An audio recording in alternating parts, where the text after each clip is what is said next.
Yo.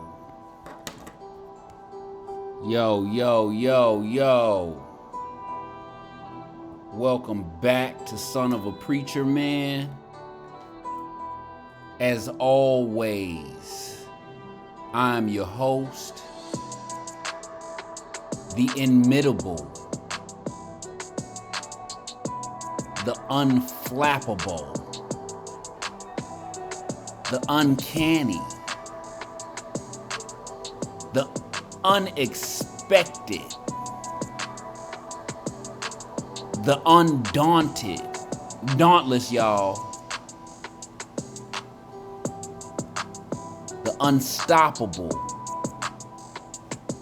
the unmistakable, pulchritudinous, Soap Man.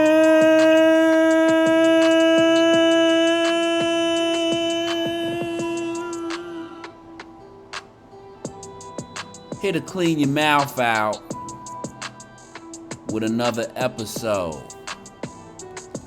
Yo, in my last video, we talked about one of the many miracles of Moses. Some of the more prominent Hebrews in the congregation saw fit to challenge Moses' authority. Now, challenging the man in charge, a very risky move indeed. And it cost these prominent Hebrews their lives. Because to challenge Moses is to defy the very Almighty himself.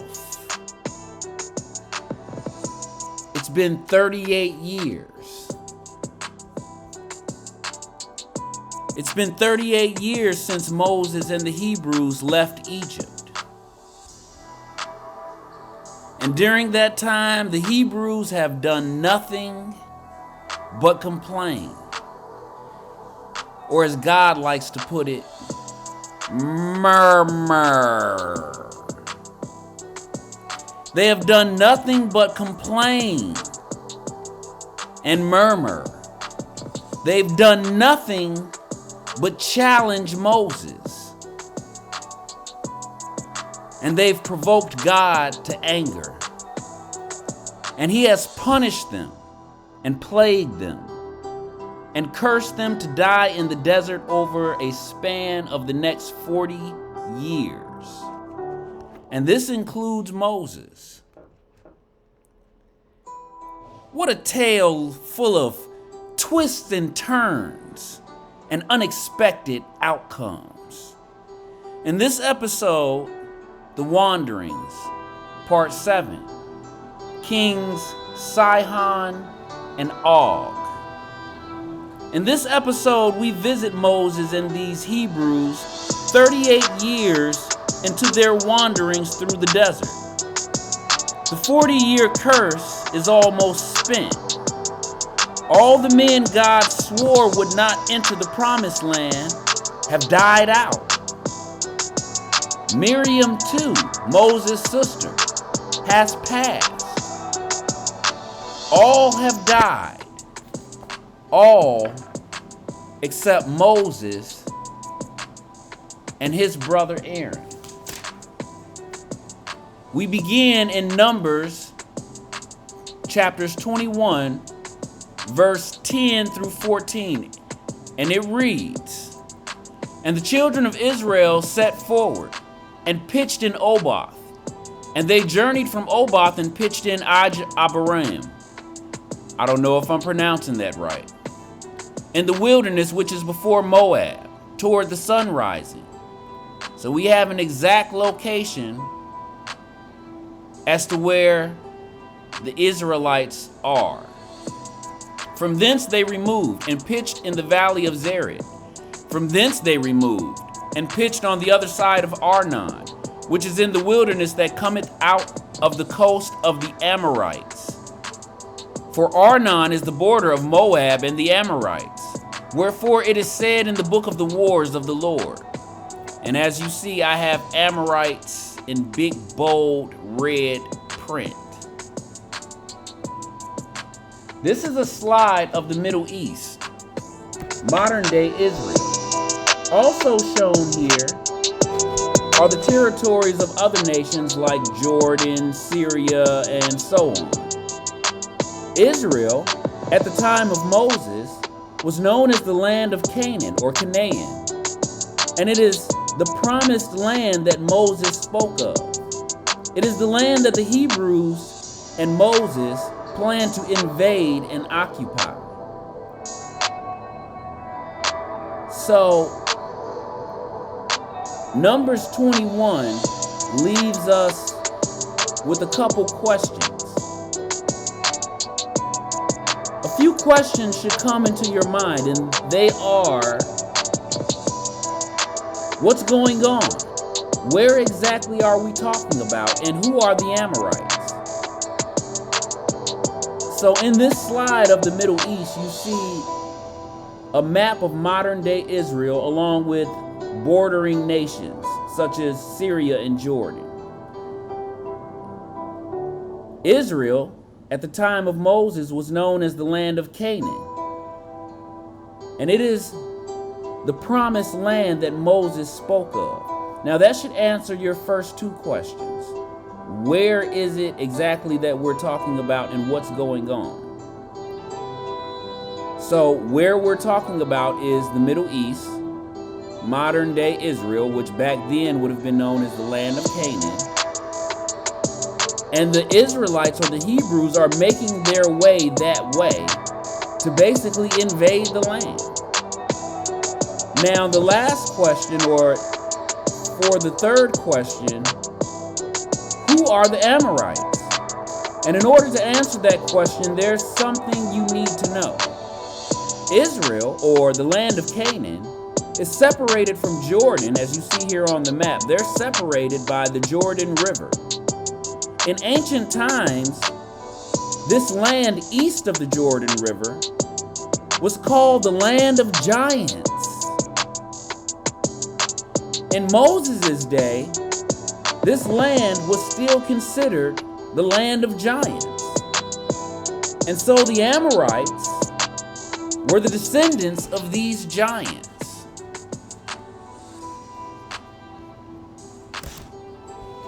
Now, some of you may be thinking to yourselves, giants? Come on, so man, what are we talking about here with these giants?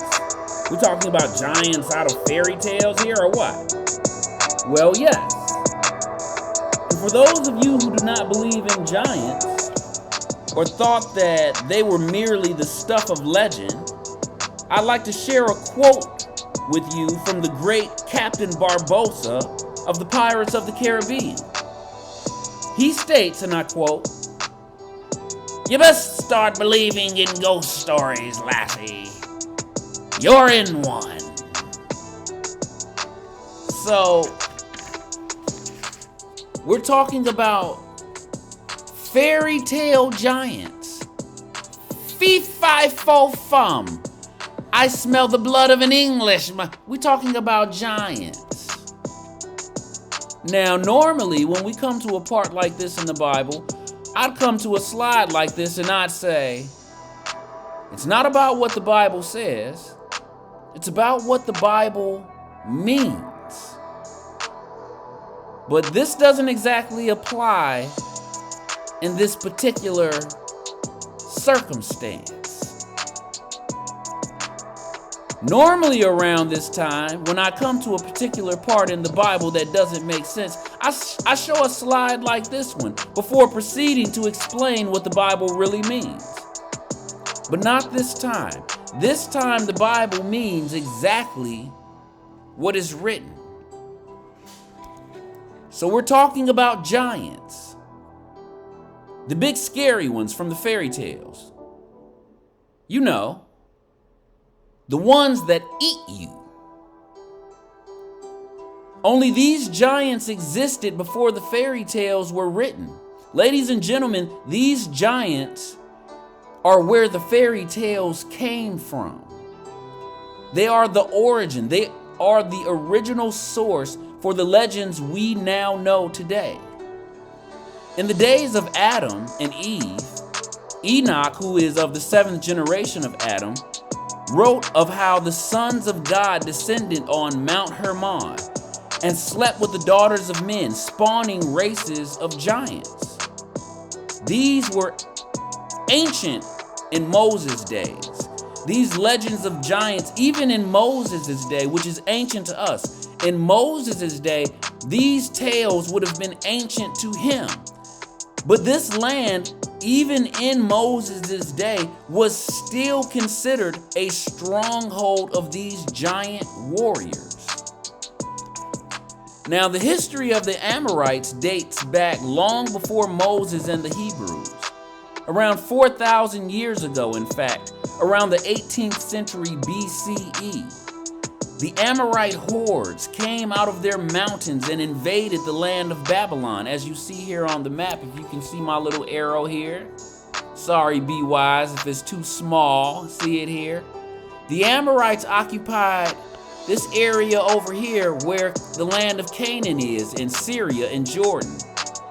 And back around in the 18th century BCE, the Amorite hordes came across the desert into the Babylonian territory. You see I have Babylon marked right here on my map. Well, I don't have it marked, it was pre-marked. But these Amorite hordes came out of the mountains and invaded the land of Babylon. Now, if you see my little arrow below Babylon, these cities here are the land of Sumer, and the people there that live there are called Sumerians. And these Sumerians who dwelled south of the Babylonians, they wrote about these Amorites, and they were not too fond of them, to say the least. They said of the Amorites who know no home, the Amorites who do not bury their dead or live in houses, the Amorites who eat raw meat. So these Sumerians, they kind of look down on the Amorites. They consider the Amorites to be barbaric and uncivilized. But the Amorites wasn't that barbaric and primitive and uncivilized, because they eventually took over rule of Babylon and Sumeria. The Sumerians called these Amorites the Martu, which basically just means Westerners, or people from west of us. So this entire region just east of the Jordan River is, in the days of Moses, still considered to be the land of giants. And these giants and their descendants have been dwelling there since ancient times. Therefore, it is assumed that the Amorites are, in fact, giants.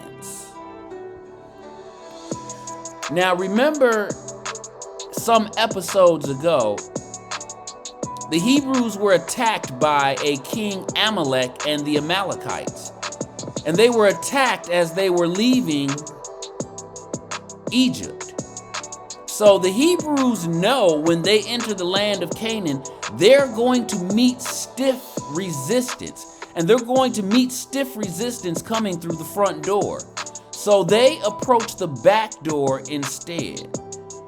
And I don't know if you can see it here on my map, but I got, they have these skulls here as you come through the front door. And here around the Dead Sea, or the Sea of Salt, is what I mean by the back door. There are less skulls, therefore less resistance. This land is full of, you see these names here, Rephaim. Those are the names of giant races. Anakim. Remember a few episodes ago, the 12 spies, they said that they saw the sons of Anak. They saw Anakim giants in the land. So the Hebrews know that they'll face stiff resistance coming through the front door, so they approach the back door. Now, both Jordan and the land of Canaan are overrun with various nations of people, including various giant races. The Anakim, as I said, and the Rephaim giants dwelled there in olden days. The Amorites are descendants of these giant races, and that's why they live there now, or that's why they lived there at the time of Moses. Now, Israel comes around to the back door behind the Dead Sea, toward the back door of Canaan, and they come into the heart of the land of giants. They pass the land of Edom and the Edomites. They pass the land of Moab and the Moabites. And they enter this land of giants occupied by the Amorites. Now the Hebrews have been here before. 38 years earlier, Moses sent a prince from each of the 12 tribes, 12 princes in all, 12 spies to spy out the promised land. And they brought back fruit of the land, proof that it was indeed a land flowing with milk and honey. But that's not all they brought back. Remember, the Hebrews brought back what the Bible called an evil report. They said they saw giants. Remember that? They said they saw giants off up in that promised land. And they said, we can't fight no giants. Oh, no. They said, no, we won't be fighting no giants. That's not what we signed up for. And not only that, they said, we also saw the sons of Anak there, the Anakim. They said, we saw them Anakim giants there. Which makes me assume that these Anakim giants were even worse than the other giants. Giants, I said. We're talking about giants. They were the problem 38 years ago, 38 years earlier. They were what the problem was. These giants. And the Hebrews told Moses, they said, you said milk and honey. That's what you said. The Hebrews told Moses, they said, you said milk and honey. That's what you told us. You didn't say nothing about no giants. That wasn't the agreement. You said you was leading us to apricots. Okay? Fried and baked fish. Tilapia. You didn't say. You skipped the part. You fooled us. Big old fat giants eating up all the milk and honey. So, giants are what seemed to be the problem 38 years earlier. So now the Hebrews are on the move. The 38 years are spent. It's almost 40 years. The curse was for 40 years. The curse is almost up. 38 years into the curse, and the Hebrews all have died out except for Moses and his brother Aaron. And guess what? The Hebrews are on the move. And so the Hebrews travel and move toward east of Canaan, looking to enter through the back door. And they come around the Dead Sea, or also called the Salt Sea, past the land of Edom, past the land of Moab, which both lands border the Dead Sea. And they enter this land of giants. And as they approach the back door, they come to the kingdoms of King Sihon and King Og.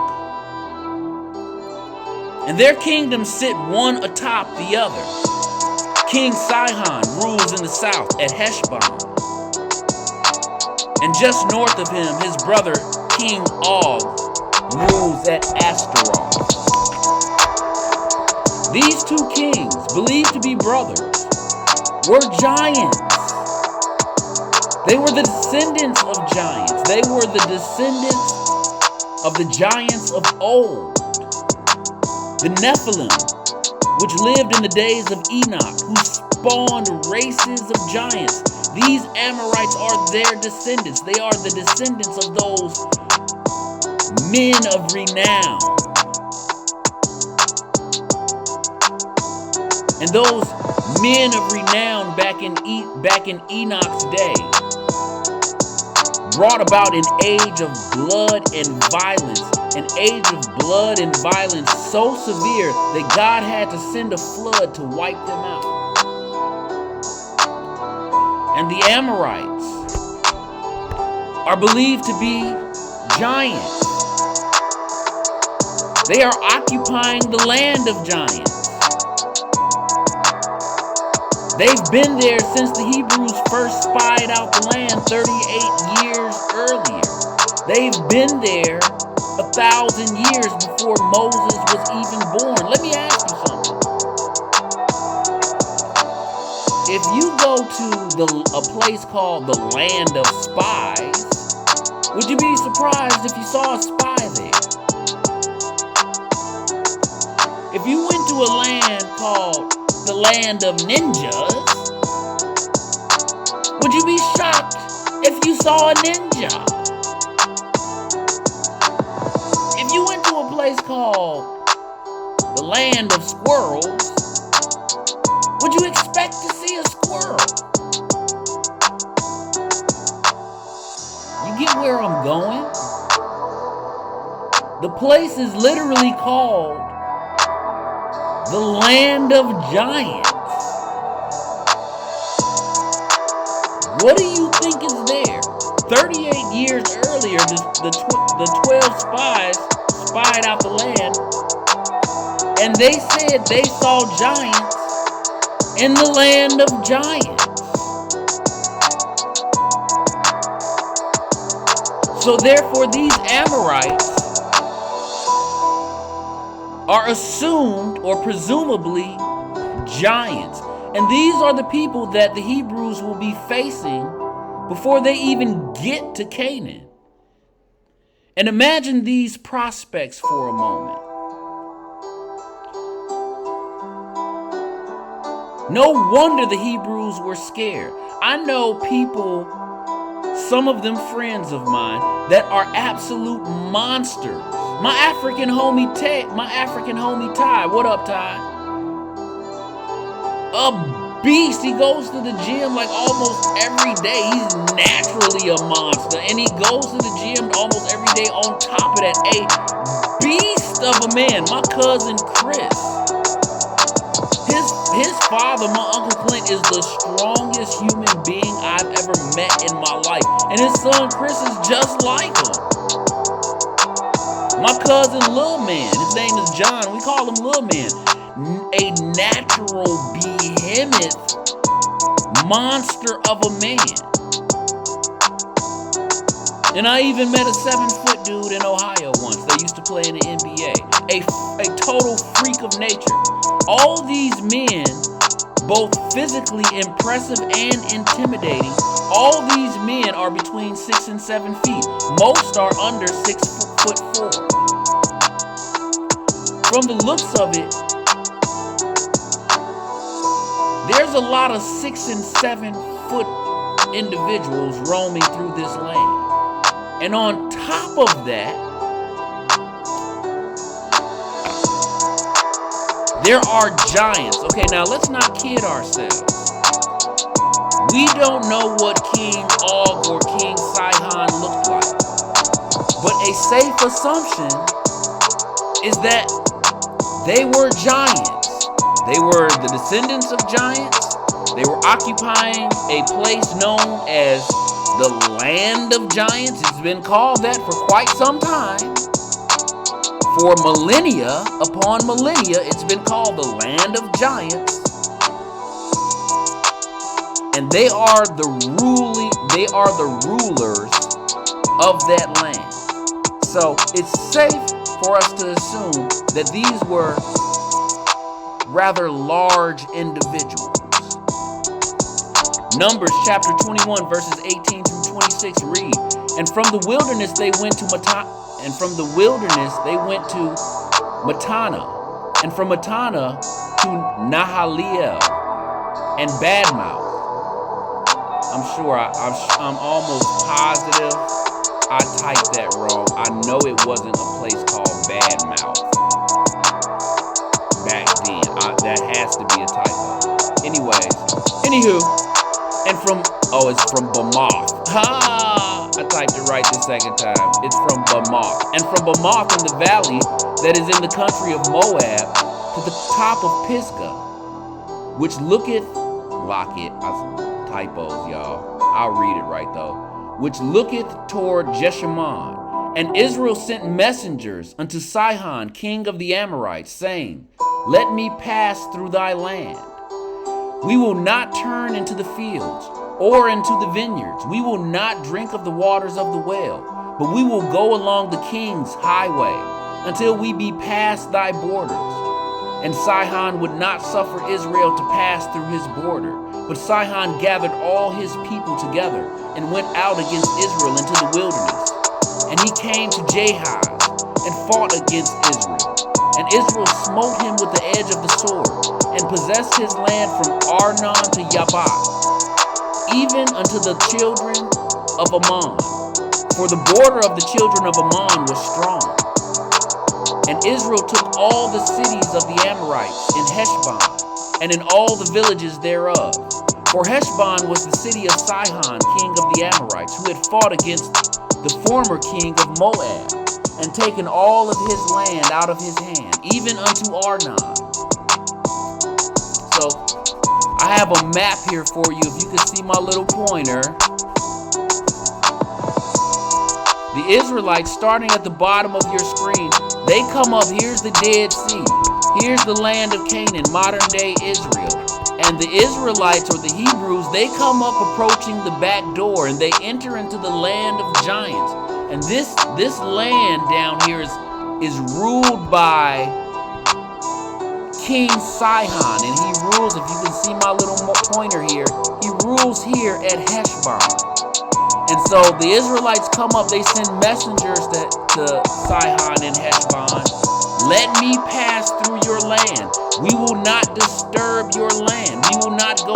Moses says in his letter to King Sihon, we will not turn to the left or to the right. We will stay on this king's highway. Just let us pass through. Sihon says, I'm not having it. He comes out of Heshbon and he meets the Hebrews and attacks them at Jahaz. Or there was no J, there was no pronunciation for J back then, so it would have been more pronounced Yahaz. And so the Hebrews enter into battle with King Sihon, and the Bible says he gathered all his people. So they enter into battle at Yahaz. Sihon is defeated. The Hebrews make their way up to his capital city, Heshbon. They sack Heshbon. They take over all the surrounding cities and villages in Sihon's kingdom, and they're going to make their way up toward King Og's territory here in Bashan.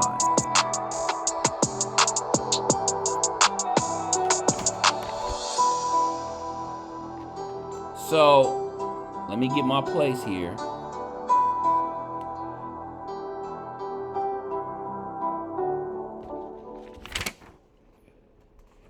Now, these two kings, let me get my bearings here.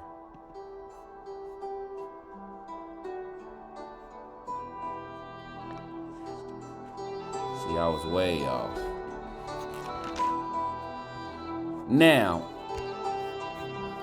Moses he doesn't go into very much detail as to how he defeated King Sihon. But King Sihon is a giant, right? He's the gigantic king of a giant people. Yet Moses and the Hebrews are able to defeat him. A presumably decisive defeat, judging from all the territory they took from him. A shocking and stunning defeat in the eyes of Sihon's subordinates, his vassals, and the surrounding nations, the people that once served him. They must have been shocked at his defeat. The bully knocked off the block. The king knocked off his throne, defeated and killed. He and all his men, his throne taken, his territory occupied. This was the person that used to beat up on them. And these Hebrews just came through and steamrolled over him and his army. How did they defeat this fearsome foe? How did they do it? Now, we're going to enter the book of Deuteronomy. And what's going to happen is, after the defeat of King Og and King Sihon, Moses is going to give a speech to the Hebrews. And he's going to start reminiscing over everything that's transpired. And he talks about the battle. He further talks about the battle between the Hebrews and Sihon. And he further talks about the battle between the Hebrews and King Og. So let's see if he drops any more clues as to how the Hebrews triumphed over these two great, fearsome foes, giant kings. Deuteronomy, we enter the book of Deuteronomy, and it's the next book after Numbers. So we write in line, we write on track, we move in book to book in succession as the Bible lays it out. Deuteronomy chapter 1 verses 1 through 8 reads, and I got a lot to cover, so just bear with me. I'll read fast, I promise. Deuteronomy chapter 1 verses 1 through 8 reads, "These be the words which Moses spoke unto all Israel on this side Jordan in the wilderness, in the plain over against the Red Sea, between Paran and Topul, and Laban and Azaroth and Dizahab. There are 11 days' journey from Horeb by the way of Mount Seir unto Kadesh Barnea." So he's letting you know Mount Horeb is Mount Sinai. So they're 11 days away from Mount Sinai. More proof, Mount Sinai is not where old Ron said it was. It's not that blackened mountain, El Jabaz El Law, El Jabal El Laws. That ain't Mount Sinai, because that is much further than 11 days away from where we think Kadesh Barnea is. Anywho, and it came to pass on the 40th year, in the 11th month, that Moses spake unto the children of Israel according unto all that the Lord had given him in commandment unto them. After he had slain Sihon, the king of the Amorites, which dwelt in Heshbon, and Og, the king of Bashan, which dwelt at Ashtaroth and Edrei, on this side Jordan. So what that lets you know is they set out in the 38th year of their curse. 38 years into their wandering, they set out. And it took them a little over a year to defeat King Sihon and King Og, because Moses is giving this speech 40 years into their wilderness. And I think they set out in the 11th month of the 38th year, if I'm not mistaken. So it took them about a year and a month to defeat King Sihon and King Og. Both kings, it took them a year and a month to defeat. And it says, I got to go back a little bit, I lost my place. After he had slain Sihon, the king of the Amorites, which dwelt in Heshbon, and Og, the king of Bashan, which dwelt at Ashtaroth and Edrei, on this side Jordan, in the land of Moab, began Moses to declare this law, saying, the Lord our God spake unto us in Horeb, which is Mount Sinai, saying, ye have dwelt long enough in this mount. Turn you and take your journey and go to the mount of the Amorites, and unto all the places near thereunto in the plain, in the hills, and in the vale, and in the south, and by the seaside, to the land of the Canaanite, and unto Lebanon, and unto the great river, the river Euphrates. Behold, I have set the land before you. Go in and possess the land which the Lord share unto your fathers, Abraham, Isaac, and Jacob, to give unto them and to their seed after them. So I wanted to read this to y'all because if you ever watching the news and you want to know just exactly what the beef is in the Middle East, this is where it all began. The Hebrews believed that God promised this land to them through their forefathers, Abraham, Isaac, and Jacob. And Moses leads them to the promised land. Moses is one of these people of this nation who believe that this land is due to them. This land was promised to them by their forefathers. So their intention is to go in and take and possess that land. Fast forward to today. The people living there in modern day Israel claim to be the descendants of those original Hebrews. They claim to be the long descendants of Abraham, Isaac, Jacob, Moses, all the Hebrews down through the generations of time. And they're occupying that land, and just like the original Hebrews, they feel they are entitled to live in that land. The surrounding nations hate them for that, and they've hated them ever since this time that we're talking about right now. But let's move on. Deuteronomy chapter 1 verses 19 through 31 read.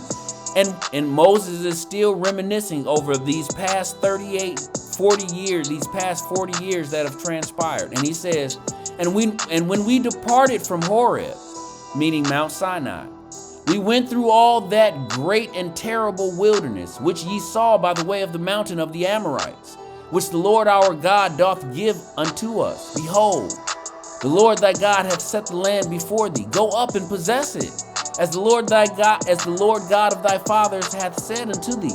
Fear not, neither be discouraged.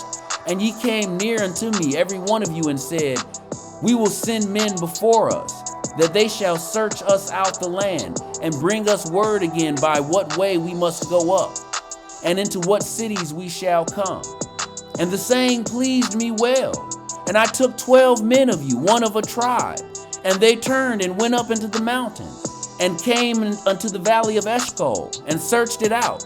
And they took of the fruit of the land in their hands, and brought it down to us, and brought us word again, and said, it is a good land which the Lord our God doth give us. So Moses is reminiscing about the 12 spies that he sent into the land. And then he goes on and he says that they brought back proof that the land was indeed a good land. Now he goes on and he says, notwithstanding, ye would not go up, but rebelled against the commandment of the Lord your God. And ye murmured. There's that word again. You complain. You talk that jive under your breath. You murmured in your tents and said, because the Lord hated us, he hath brought us forth out of the land of Egypt to deliver us into the hands of these Amorites, to destroy us. That's why he brought us out of Egypt, to destroy us at the hands of these Amorites. Whither shall we go up? Why should we go up? Our brethren have discouraged our hearts, saying, the people is greater and taller than we. The cities are great and walled up to heaven. And moreover, we have seen the sons of Anakims there. Remember, we talked about that great, giant, fearsome race of giants called the Anakim. They say, we saw the sons of Anak, the Anakims there. Then I said to you, Moses says, then I said to you, dread not, neither be afraid of them. The Lord your God, which goeth before you, he shall fight for you, according to all that he did for you in Egypt, before your eyes, and in the wilderness, and where thou hast seen how the Lord thy God bare thee, as a man doth bear his son, in all the way that ye went, until ye came into this very place. Deuteronomy chapter 1, verses 32 through 40 read, Yet in this thing ye did not believe the Lord your God, who went in the way before you, to search you out a place to pitch your tents, fire by night, to show you the... Man, I'm slaughtering these verses. Let me start over. Yet in this thing ye did not believe the Lord your God, who went in the way before you, to search you out a place to pitch your tents in, fire by night, to show you by what way ye should go, and in a cloud by day. And the Lord heard the voice of your words, and was wroth, and swore, saying, Surely there shall not one of these men of this evil generation see that good land, which I swore to give unto your fathers, save Caleb, the son of Jephunneh, he shall see it. And to him will I give the land that he hath trodden upon, and to his children, because he hath wholly followed the Lord. Remember, Caleb was one of the men. He and Joshua were the only two of the 12 spies that Moses sent out. Out of the 12 spies Moses sent out, only Caleb and Joshua came back with a good report and said, we can take the land. And the other 10 in the congregation shut them two up quick. They wasn't trying to hit that we can take the land crap. But Moses says that God says only Caleb, the son of Jephunneh, will see it. To him I will give him the land that his feet walk upon, and I'll give it to his children, because Caleb wholly followed the Lord. Also the Lord was angry with me for your sakes, Moses says. Also the Lord was angry with me for your sake, saying, Thou also shalt not go thither. But Joshua, or Yahshua, or Yeshua, as it's pronounced, the son of Nun, which standeth before thee, he shall go in thither. Encourage him, for he shall call Israel to inherit it. Now, wow, remember that. It says, encourage Joshua. God tells Moses, encourage Joshua, that one spy, that one of two spies that was wholly faithful. Encourage him, because he will go into the land, Moses. God tells Moses, you will not enter the land, but Joshua will, and he will cause Israel to inherit that land. Now, those are some big words, and we'll touch on that more in a couple episodes. Anywho, it continues saying, moreover, God says through Moses, moreover, your little ones, which he said should be a prey, and your children, which in that day had no knowledge between good and evil. Look at how God judges. He says, in that day, your children, they had no knowledge between good and evil. You did, but your children didn't. He says, they shall go in thither, and unto them will I give it. They shall possess it. No, he says, and they shall possess it. But as for you, turn you and take your journey into the wilderness by the way of the Red Sea. Go and die in the desert is basically what he's telling them. Deuteronomy chapter 1 verses 41 through 46 reads, and Moses continues reminiscing, and he says, Then ye answered and said unto me, We have sinned against the Lord. We will go up and fight according to all that the Lord our God commanded us. And when ye had girded on every man his weapons of war, ye were ready to go up into the hill. And the Lord said unto me, Say unto them, Go not up, neither fight, for I am not among you. I should have had that in big, bold, red print.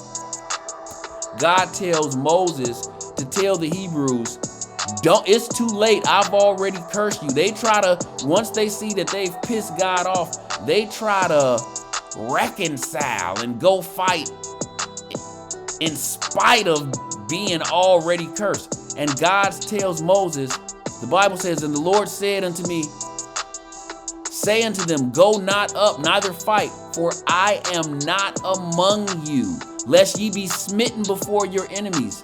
So I spake unto you, Moses says, and ye would not hear, but rebelled against the commandment of the Lord, and went presumptuously up into the hill.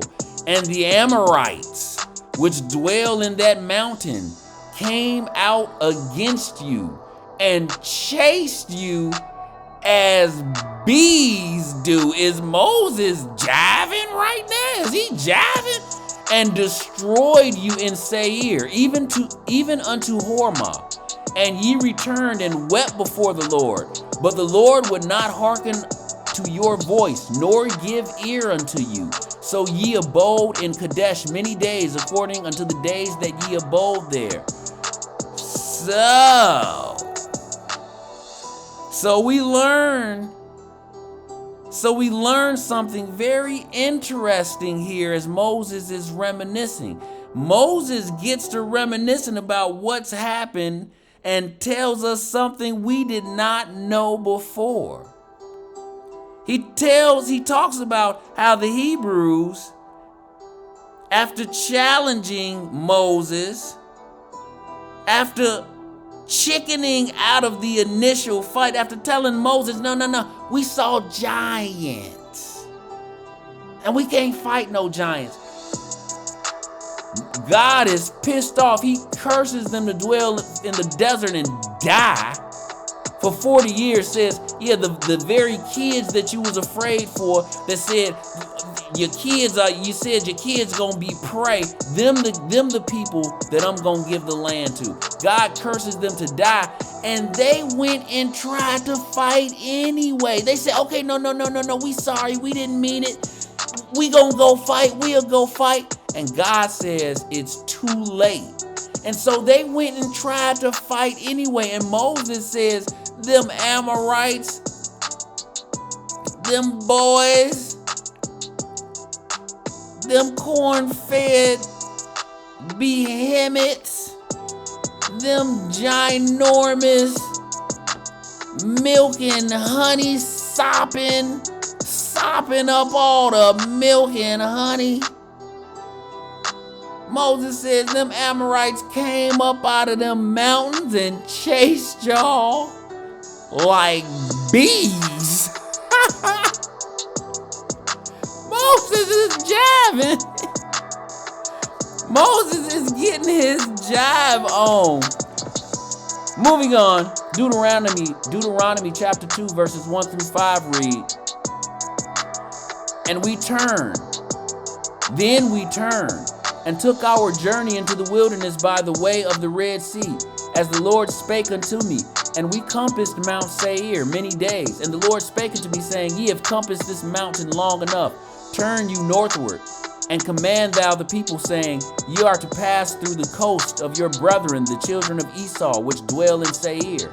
And they shall be afraid of you. Take ye good heed unto yourselves, therefore. Meddle not with them, for I will not give you of their land, no, not so much as a foot breadth. Deuteronomy chapter 2, verses 8 through 12 read, and then we passed by from our brethren, the children of Esau, which dwelt in Seir, through the way of the plain from Elath, and from Ezion Gaber. We turned and passed by the way of the wilderness of Moab. And the Lord said unto me, distress not the Moabites, neither contend with them in battle, for I will not give thee of their land for a possession. Now listen to this. I should have had this in big, bold, red print. Listen to what Moses says about the area now occupied by the Moabites, the country of Moab. He says, the Emims dwelt there in times past, a people great and many and tall as the Anakims. Now the Anakims are considered giants. Everybody knows that. But Moses is saying these people called the Emims dwelled there in times past in this land of giants. And he said they were a people. They were great and many and as tall as the Anakims. They were giants like the Anakims is what he's saying. Moving on, he says, but the Moabites called them Emims. He says, the Horims also dwelt in Seir before time, but the children of Esau succeeded them, and when they had destroyed them from before them, and dwelt in their stead. And Israel did as Israel did unto the land of his possession, which the Lord gave him, which the Lord gave unto them. Now I'm slaughtering this verse, but what he's saying is, in the country where Moab is, the Moabites destroyed the people who lived there before them. And the people that lived there before them were giants, because they were compared to the Anakims, which were known to be giants. Anakims are known giants. And what Moses is saying is, the people that dwelt in this land of Moab, before the Moabites dwelt there, they were a people just like the Anakims. They were giants. But the Moabites didn't call them Anakims. They called them Emims. They were a giant race like the Anakim giants, but the Moabites called them Emims. And he says, and the Horims dwelt there also before time. When I first read the Bible, I just glossed over these names because I did not know what they meant. The reason I'm spending so much time on them now is because I want you to know now what I did not know a long time ago when I was reading this. When I read about the Anakims and the Rephaim and the Emims and the Horims, I did not know the Bible was talking about giant races. So I want you to know that. It says, the Horims dwelt there. The Horims dwelt in Seir before time, but the children of Esau succeeded them, when they had destroyed them from before them, and dwelt there in their stead, as Israel did unto the land of his possession, which the Lord gave unto them. So Moses is saying, we did the same thing.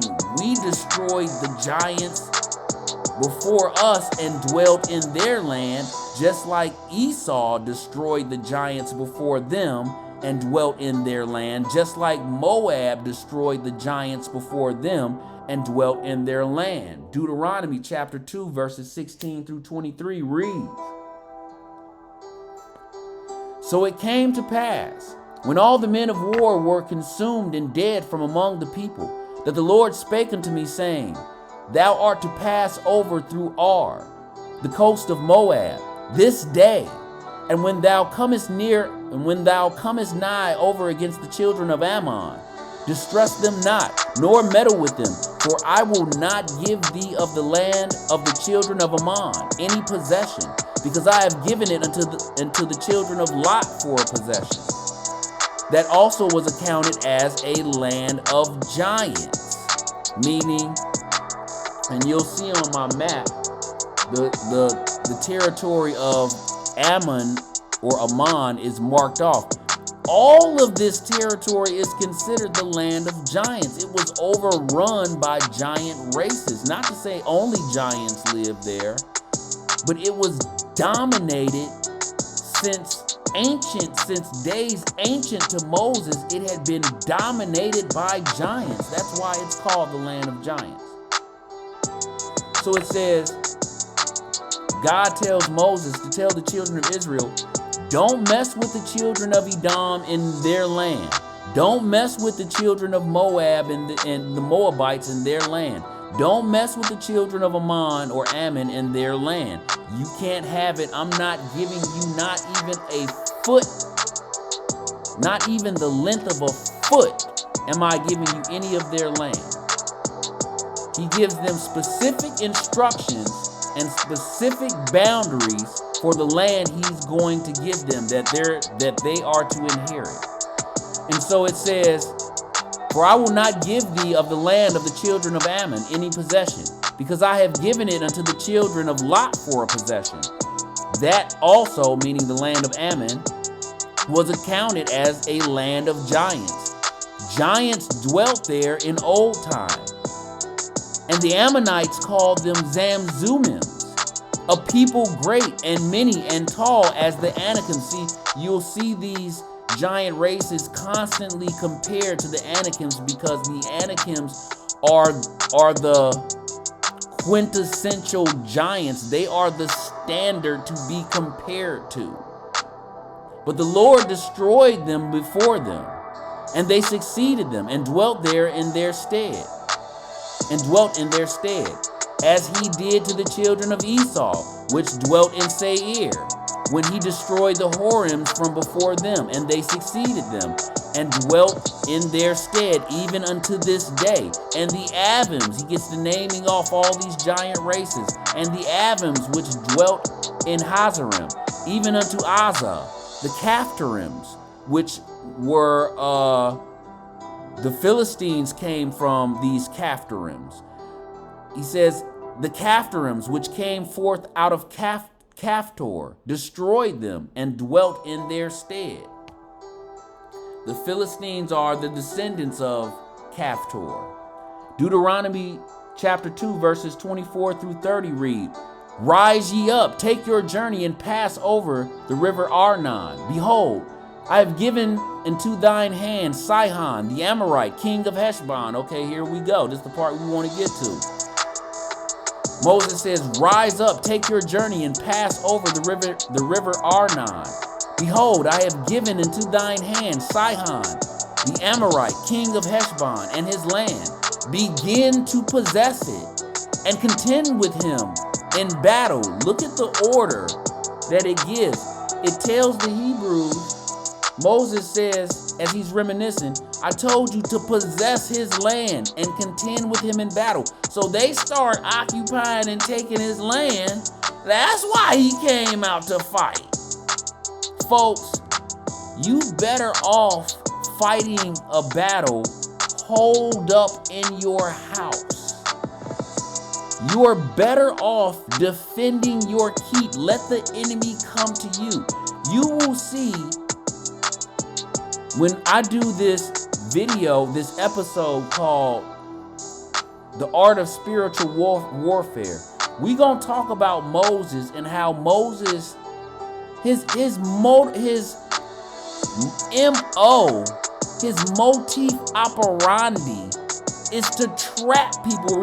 Remember back in Egypt how he lured the Pharaoh of Thebes out of his stronghold with an insulting letter. So we see here, he tells Moses tells the Hebrews, start taking his SHIT. And that's what brings Sihon out of his stronghold to fight. They taking his. And it says, this day will I begin to put the dread of thee and the fear of thee upon the nations that are under the whole heaven, who shall hear report of thee and tremble and be in anguish because of thee. I sent messengers out of the wilderness to Kedemoth unto Sihon, king of Heshbon, with words of peace, saying, let me pass through thy land. I will go along by the highway. I will neither turn unto the right hand nor to the left. Thou shalt sell me meat for money that I may eat, and give me water for money that I may drink. Only I will pass through on my feet, as the children of Esau which dwell in Seir, and the Moabites which dwell in Ar did unto me. He's saying, I wish to pass through your land like I passed through the land of Esau, the Edomites, the land of which dwell in Seir. Let me pass through your land like I passed through the land of Moab. Like the Moabites that dwell in Ar, let me pass through their land. Do unto me as they did unto me. Let me pass through. That's what he says when he sends a letter or a messenger unto King Sihon. And it says, he says, let me pass until I shall pass over Jordan into the land which the Lord our God giveth us. It says, but Sihon, king of Heshbon, would not let us pass by him, for the Lord thy God hardened his spirit and made his heart obstinate. Where have we heard that before? We heard that back when Moses was fighting the Pharaoh of Egypt. Moses says, and God hardened the Pharaoh of Egypt's heart. And here we see God, he's saying to Moses and the Hebrews, I'm going to go before you. I'm going to deliver him in your hand. So we see that Sihon is going to be given up and delivered up on a silver platter somehow. The Hebrews start possessing his crap. And so he comes out like a bat out of hell. He comes out of his stronghold in Heshbon and meets them in battle at Yahaz. It says, but Sihon, king of Heshbon, would not let us pass by him. For the Lord thy God hardened his spirit and made his heart obstinate, that he might deliver him into thy hand, as appeareth this day. Deuteronomy chapter 2, verses 31 through 37 read. And the Lord said unto me, behold, I have begun to give Sihon and his land before thee. Begin to possess it, that thou mayest inherit his land. And Sihon came out against us. See, they start taking his crap. It says, then Sihon came out against us, he and all his people, to fight at Yahaz. And the Lord our God delivered him before us. See, handed up on a silver platter. And we smote him and his sons and all his people. And we took all his cities at that time and utterly destroyed them, and the women and the little ones of every city. We left none to remain. Only the cattle we took for a prey unto ourselves, and the spoil of the cities which we took from Aurora, which is by the brink of the river of Arnon, and from the city that is by the river, even unto Gilead. There was not one city too strong for us. The Lord our God delivered all unto us. Only unto the land of the children of Ammon thou camest not unto any place of the river Yabba, nor unto the cities in the mountains, nor unto whatsoever the Lord our God forbade us. So here's a map for you. Sorry for all the reading. Thank you if you stuck with me. Here's a map. You see my pointer. You see Moab here at the bottom. God says, I'm not giving you any of their land. Edom is kind of at a slight angle down here to the left under Moab. God says, don't distress the Edomites in the land of Edom. You can't have any of their land. Don't distress Moab here at the bottom. I won't give you a foot of their land. The same goes for Ammon, which all this is accounted as the land of giants. He says, but you can't have Ammon, Moab, and Edom. So the Israelites, the Hebrews come up through here. They send messengers to Sihon here in Heshbon. Sihon says, hell no, you can't pass through my land. Sihon looks out his back window and sees a Hebrew horde approaching his territory. He says, hell to the no. Y'all can't come through here. Stepping on my grass, trampling it underfoot. They start occupying his land anyway. He comes out and meets them in battle here at Yahaz. They defeat Sihon. They defeat King Sihon. And they start taking all these cities and villages and all this land as they make their way up to the capital city of Heshbon. And after taking Heshbon, they take all the cities and villages surrounding there, and they're going to make their way up into this territory marked off, which is ruled by King Og, the king of Bashan. If you see down here, the blue border is ruled by King Og of Bashan. The red border is what King Sihon, that's the area King Sihon ruled, marked by the red border. And so I want you to notice that King Og's area is twice as big as King Sihon's. I'll come back to that in one sec. Numbers chapter 21 verses 27 through 32 says, wherefore they that spake in Proverbs say, come into Heshbon, let the city of Sihon be built and prepared. For there is a fire gone out of Heshbon, a flame from the city of Sihon. It hath consumed Ar of Moab, and the lords of the high places of Arnon. Woe to thee, Moab, thou art undone, people of Chemosh. He hath given his sons that escaped, and his daughters into captivity unto Sihon, king of the Amorites. We have shot at them. Heshbon is perished even to Dibon. And we have laid them waste even to Nophah, which reacheth unto Medeba. Thus Israel dwelt in the land of the Amorites, and Moses sent a spy out to Yazer, and they took the villages thereof, and drove out the Amorites that were there. Now let me explain to you what I just read. What I just read was that this area occupied by Sihon formerly belonged to the Moabites. It was formerly part of Moab.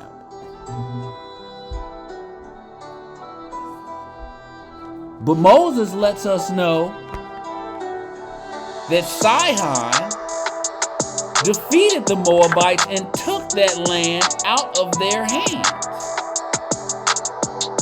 So Moses and the Hebrews, they defeat Sihon and take it out of his hands. And they take all his lands for a possession. And what they're going to do later, and we'll talk about it in the next episode, but what they're going to do is Moses is going to divvy up that land between 3 of the 12 tribes, the tribe of Reuben, Gad, and the tribe of Manasseh.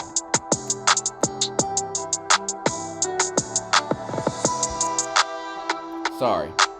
Moses is going to divvy up, you can see it's marked here, the former territory of King Sihon. And he's going to divvy up that area, and we'll talk more about that in the next episode. Reuben, Gad, and Manasseh will get that territory.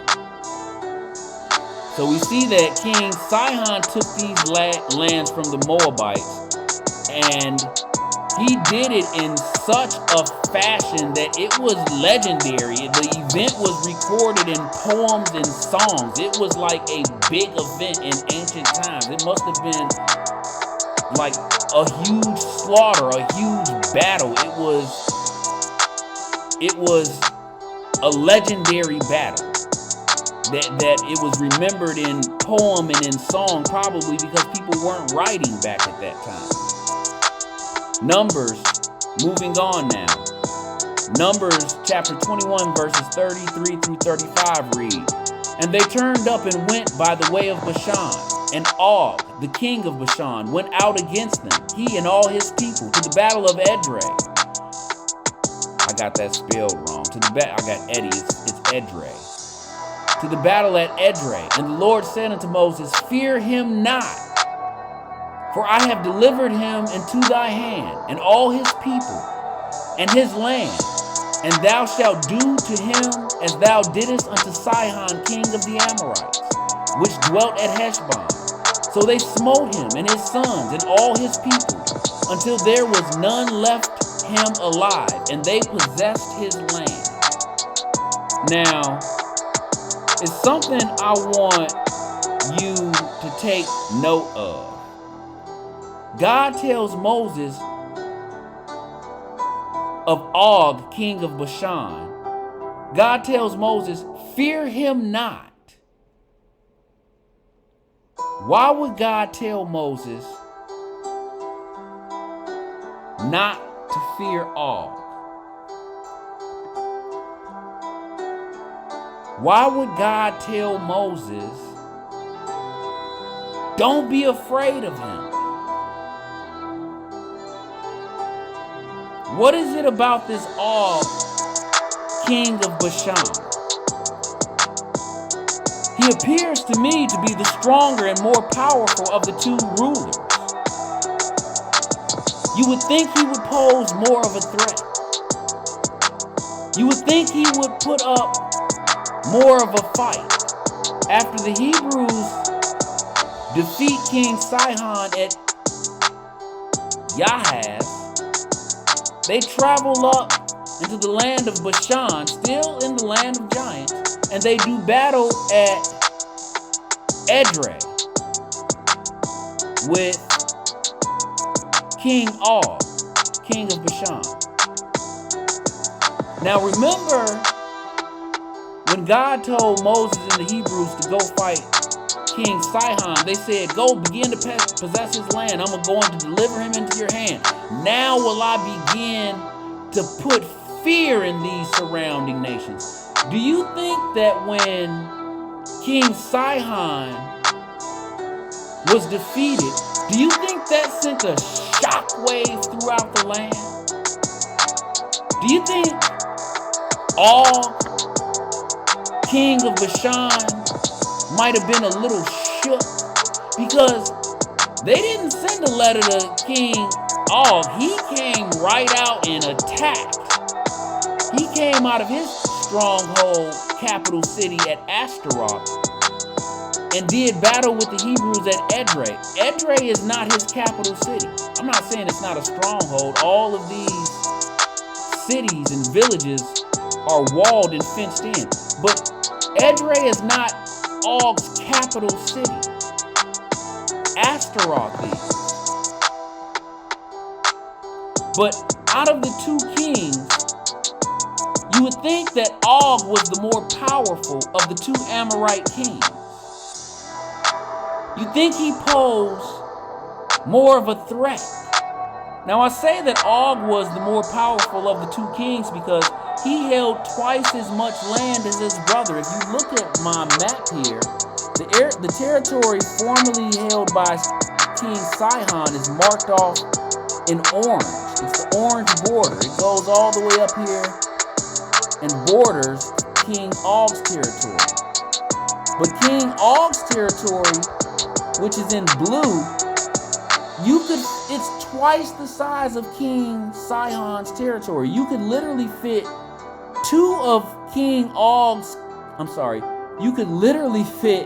two of King Sihon's kingdoms in one of King Og's kingdoms. He's got the better and bigger kingdom. So that's why I think King Og is the more powerful ruler of the two rulers. Deuteronomy chapter 3 verse 1 through 8 reads, Then we turned and went up the way to Bashan, and Og, the king of Bashan, came out against us, he and all his people, to battle at Edrei. And the Lord said unto me, Fear him not, for I will deliver him and all his people and his land into thy hand. And thou shalt do unto him as thou didst unto Sihon king of the Amorites, which dwelt at Heshbon. So the Lord our God delivered into our hands Og also, the king of Bashan, and all his people. And we smote him until none was left to him remaining. And we took all his cities at that time. There was not a city which we took not from them. 60 cities. A score is 20. So 60 is 60 cities. 320s. That's 60. 60 cities. All the region of Argob, the kingdom of Og in Bashan. All these cities were fenced with high walls, gates, and bars. Beside unwalled towns, a great many, and we utterly destroyed them, as we did unto Sihon king of Heshbon, utterly destroying the men, women, and children of every city. You heard me correctly. But all the cattle and spoil of the cities we took for a prey to ourselves. And we took at that time out of the hands of the two kings of the Amorites the land that was on this side Jordan, from the river of Arnon unto Mount Hermon. And this is all the land they took from them. Here's Mount Hermon up here in the north, the mount that Enoch wrote The sons of God descended. Enoch wrote about this mountain. It's a mountainscape. It's just not one mountain. But Enoch wrote about this mountain. He said, this is where the sons of God descended and slept with the daughters of women and spawned races of giants.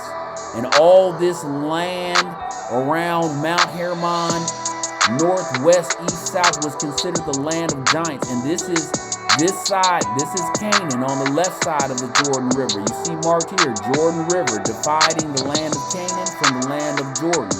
It wasn't called the land of Jordan back then. It was called the land of giants. And all this land is what Israel now occupies at this time where we are in the story. Okay? Now, Og. A monster of a man, this Og. I gotta dwell on him for just a minute or two. This giant king of Bashan. His rule seemed absolute. His authority, uncontested. That was old wealth sitting up there in Bashan.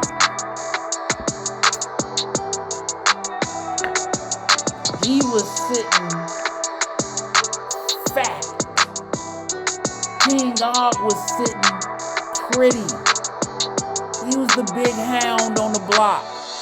He was the he-coon. And he had enjoyed that title and that status for a good long while. Imagine the shock of hearing his brother's defeat. The terror. One who was so feared as him, now the fear of God put in him. And he was feared, and rightfully so. This man, his son, his troops would have truly been a terrible sight to see. God tells Moses, don't be afraid of him. Fear him not. I got you.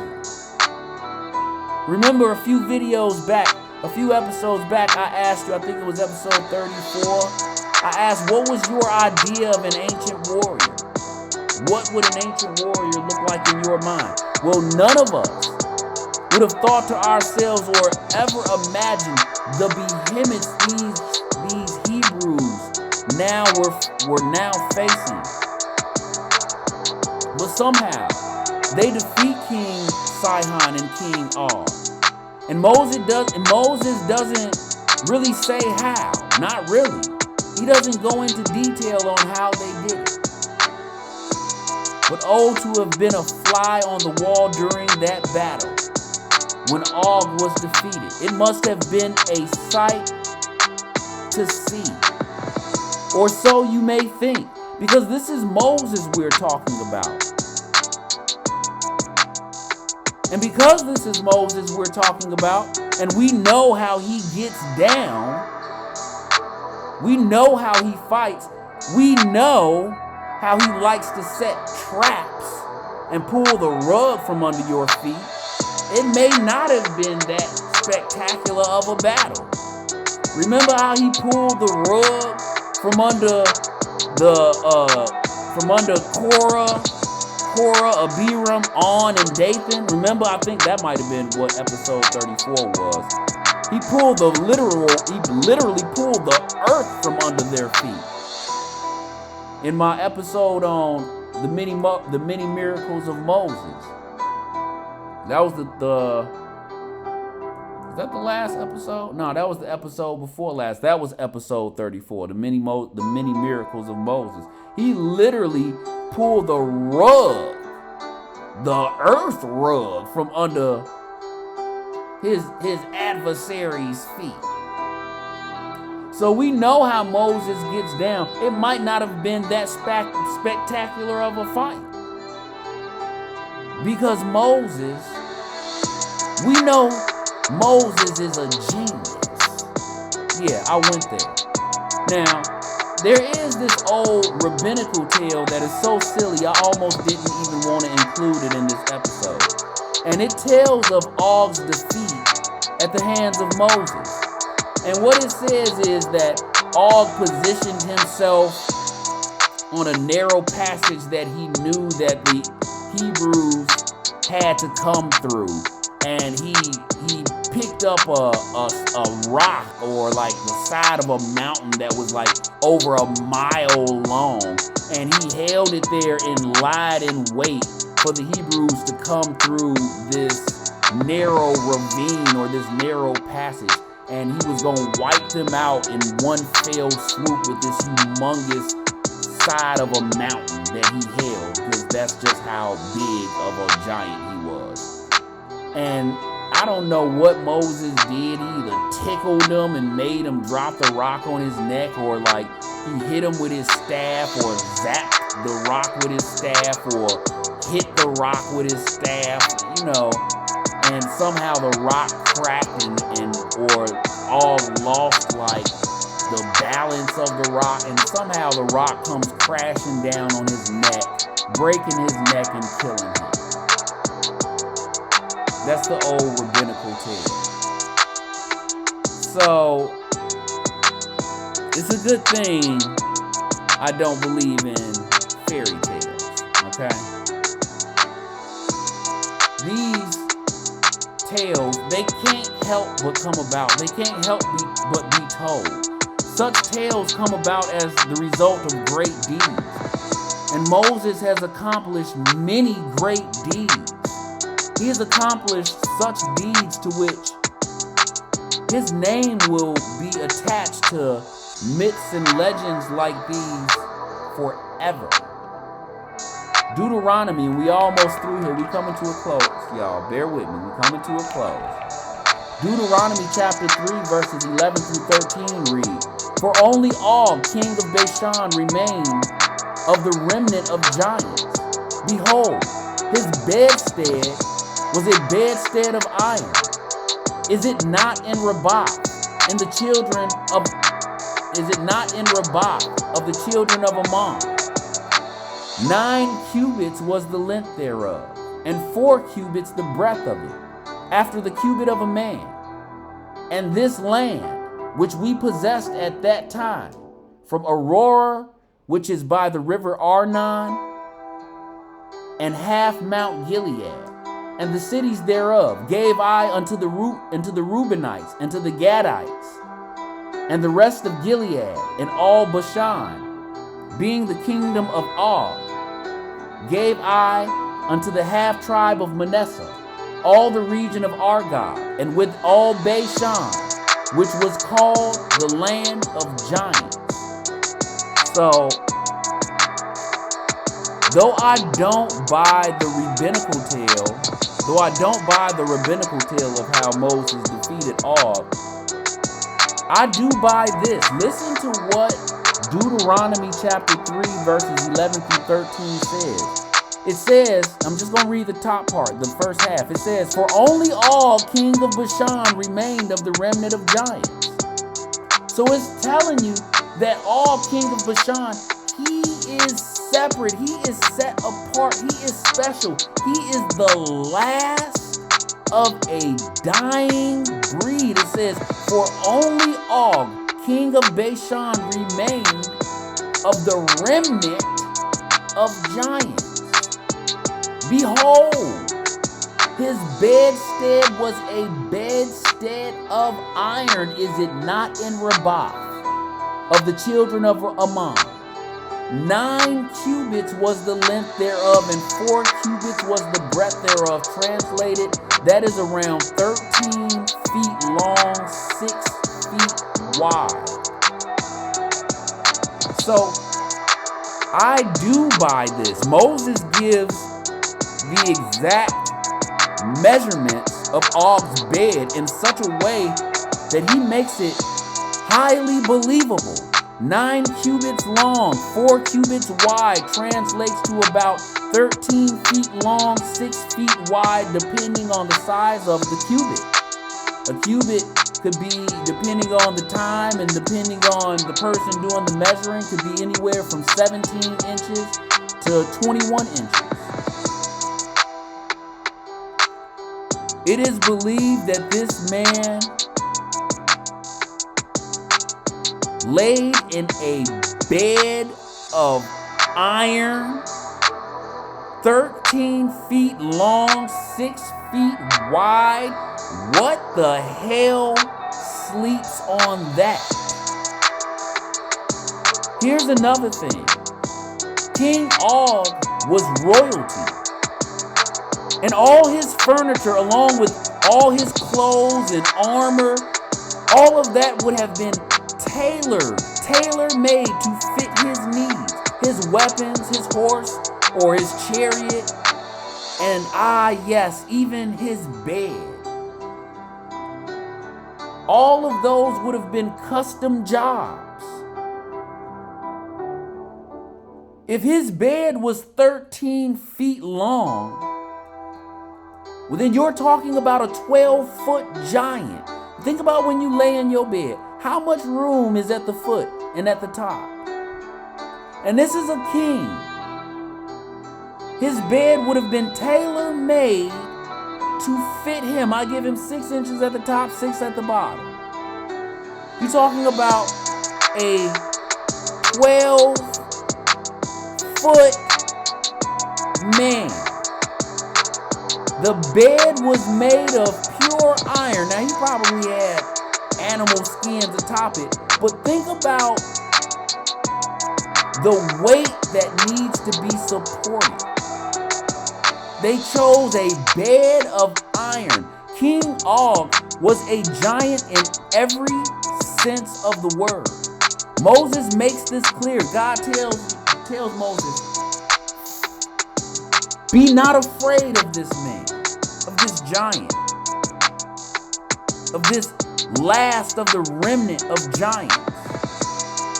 There is no mistaking what Moses is telling you. 12 feet tall? How big does a man have to be before you call him a giant? Here's a recreation of Og's bed on display in some country. Even back in Moses' day, this man was a spectacle. Moses says, is his bed not in Rabath in Ammon? He's talking about a museum in the city of Rabath in the country of Ammon. To give you some perspective, if you have ever seen the HBO series Game of Thrones, the giants in that series were about 12 or 13 feet tall, between 12 to 14 feet tall. So you can extrapolate, you can look at how big they were compared to the size of a normal man to get some idea, to get a realistic idea of how big this man was. He was a giant in every sense of the word. Here's a chart giving you another, pretty pathetic perspective. But if you see my arrow, all the way down here to the bottom left is a 6-foot man. And here, 3 men over is a 12-foot man. You'll see he's literally the size of a 6-foot man with another 6-foot man standing on top of his shoulders. This 12-foot man could bounce this 8-foot man on his knee like a baby. Look at this slide. This giant man is about no more than 8 feet tall. And this regular sized guy is no more than 6 feet tall. Look at the chart of this dude that's 8'6", this skeleton that's with no meat on his bones. Look at this skeleton of this 8'6" tall skeleton compared to this 12-foot tall skeleton. This 12-foot tall skeleton could still bounce this gigantic man who is literally twice this regular dude size. A 12-foot man could bounce the 8-foot man on his knee like a baby. You are talking about a ginormous man. Look at this, 12 feet tall, Og of Bashan. 12-foot tall giant. And we're not talking about the basketball player built behemoths of our modern day. This man put on armor. He girded on armor. We're not talking about guns. We're talking about swords and spears. This man had to be able to carry armor and weapons into battle. This was not some tall, lanky, frail 12-foot tall giant. Now, Sihon, and this is just my opinion. This is total opinion, okay? I would reckon Sihon was no more than 7 or 8 feet tall. He was probably a tall man, but you know, within the general realm of the men that lived there. It was probably a lot of 6 foot tall people, probably less 7 foot tall people, and Sihon was probably one of those fewer 7 or 8 foot tall giants. But this King Og,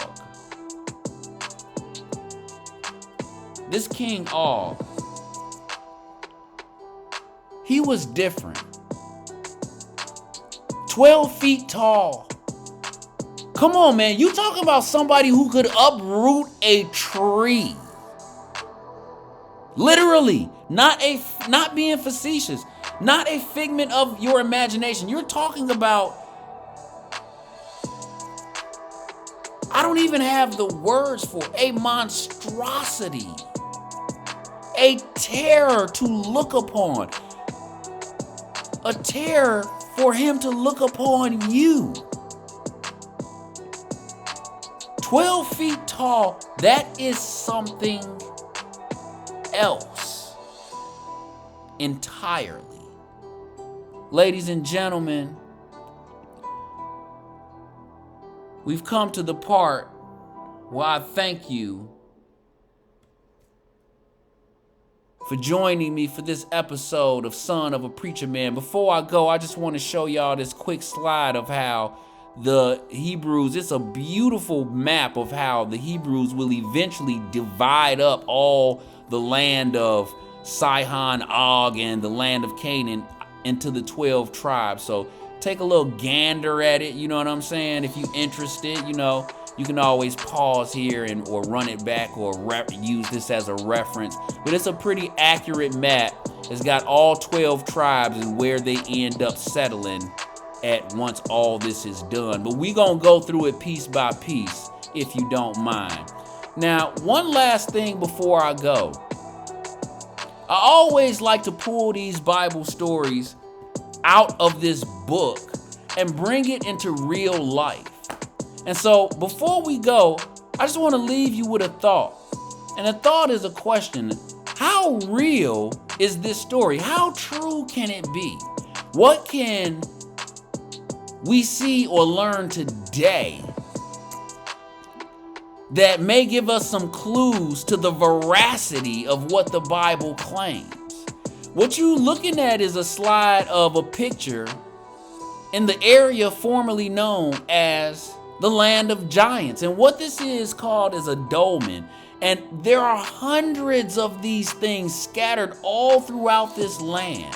It's called the Golan Heights. It's a contested land near Mount Hermon, and the land is contested between Israel and Lebanon. But this land, called the modern day, is called the Golan, Golan, Golan Heights. It is littered with these humongous structures called dolmens, and they date back to like 8,000 years, 8,000 BCE, so like to 10,000 years ago, with no modern technology or, you know, with no modern construction or construction equipment or capabilities. Somehow these stones, which are weigh hundreds of tons or close to hundreds of tons, 50 tens of tons at least, were moved into place. And the only logical explanation that I can come up with is that they were moved into place by giant men. I mean, to just get primitive and stupid and dumb it down to it, what do you think moved these things and these structures into place? And we don't know if they're burial grounds or monuments. Like, who's gonna go digging around under that thing? Not me, not I, said the fly. Not me, said the bee. Me neither, said the beaver. You know what I'm saying? Who gonna go digging around under that thing? But there are hundreds, literally hundreds of these dolmens, these big, huge stone monuments that litter the Golan Heights. And this would have been the area that King Og of Bashan ruled back in Moses' day. Here's another thing. This structure was also found in the Golan Heights.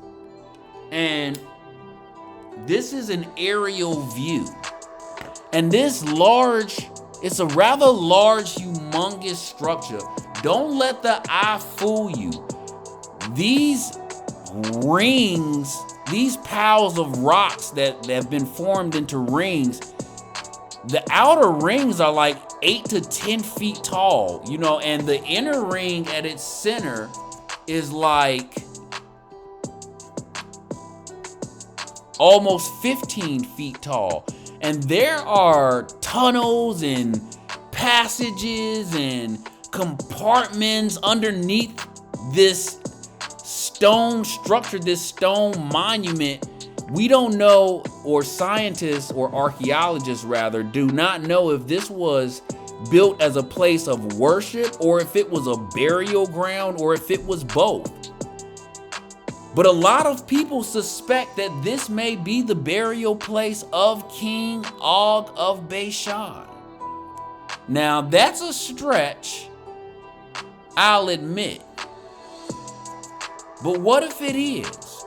We're looking to see if there's any proof of this story. And we're looking in the area where the story supposedly happened. And what we find is some pretty strange and compelling evidence. Now, scientists are still, studying this thing and studying the dolmens, but I find this very interesting. Why should we find anything? We shouldn't be finding anything. But we find in these dolmens that date back tens of thousands of years. We find in this structure that dates back to Moses, to the time of when King Og would have ruled, or towards the end of his rule, definitely towards the days of when the Hebrews entered the land of Canaan. The dating is consistent with this episode. So, just to put it out there for you, it's spooky, it's eerie that we actually do find something in the so-called proverbial land of giants. Ladies and gentlemen, I have taken up enough of your time. If you're new to this channel, please hit that like and subscribe button.